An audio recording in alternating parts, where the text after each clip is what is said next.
ಆಪತ್ಮಾನವ ಭಾಗ್ಯಲಕ್ಷ್ಮಿ ನೀಡಿದ ಭಾಗ್ಯ ವಿಧಾತ ಉಚಿತ ಸೈಕಲ್ ವಿತರಿಸಿ ಲಕ್ಷಾಂತರ ಮಕ್ಕಳಿಗೆ ಅನುಕೂಲ ಕಲ್ಪಿಸಿದ ದಯವಿಟ್ಟು ಬರೀ ಕೆಳಗೆ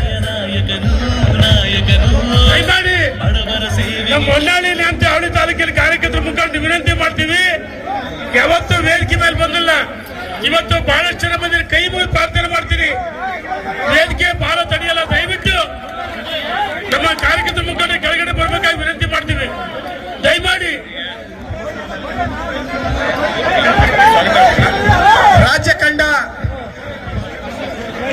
ರಾಜ್ಯ ಕಂಡ ದಣಿವರಿಯದ ನಾಯಕ, ರೈತ ನಾಯಕರು, ಮಾಜಿ ಮುಖ್ಯಮಂತ್ರಿಗಳು ಶ್ರೀಯುತ ಗುರುಮೂರ್ತಿ ಅವರಿಗೂ ಸಹ ಈ ವೇದಿಕೆಗೆ ಹೃತ್ಪೂರ್ವಕವಾದ ಸ್ವಾಗತವನ್ನು ನಾವು ಬಯಸ್ತಾ ಇದ್ದೇವೆ.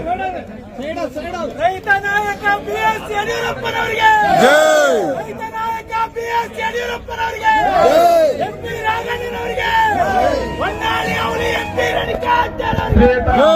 ಸುಧೀರ್ ಅವರು ಕೂಡ ಬಂದಿದ್ದಾರೆ, ಅವರಿಗೂ ಸಹ ಈ ವೇದಿಕೆಗೆ ಹೃತ್ಪೂರ್ವಕವಾದ ಸ್ವಾಗತವನ್ನು ಬಯಸ್ತಾ ಇದ್ದೇವೆ. ಹರೀಶ್ ಅವರು ಶಿವಮೊಗ್ಗದ ಎಸ್ಟಿ ಮೋರ್ಚಾ ಜಿಲ್ಲಾಧ್ಯಕ್ಷರು ಕೂಡ ಇಲ್ಲಿ ವೇದಿಕೆಯಲ್ಲಿ ಇದ್ದಾರೆ, ಅವರಿಗೂ ಸಹ ಹೃತ್ಪೂರ್ವಕವಾದ ಸ್ವಾಗತವನ್ನು ಬಯಸ್ತಾ ಇದ್ದೇವೆ. ಈಗ ಈ ವೇದಿಕೆಯನ್ನು ಕುರಿತು ಚನ್ನಗಿರಿಯ ಹಿರಿಯ ಮಾಜಿ ಶಾಸಕರು ಕೆಎಸ್ಡಿಎಲ್ ನಿಗಮದ ಮಾಜಿ ಅಧ್ಯಕ್ಷರಾದಂತಹ ಶ್ರೀಯುತ ವಿರೂಪಾಕ್ಷಪ್ಪನವರು ಮಾತಾಡಬೇಕಾಗಿ ವಿನಂತಿ.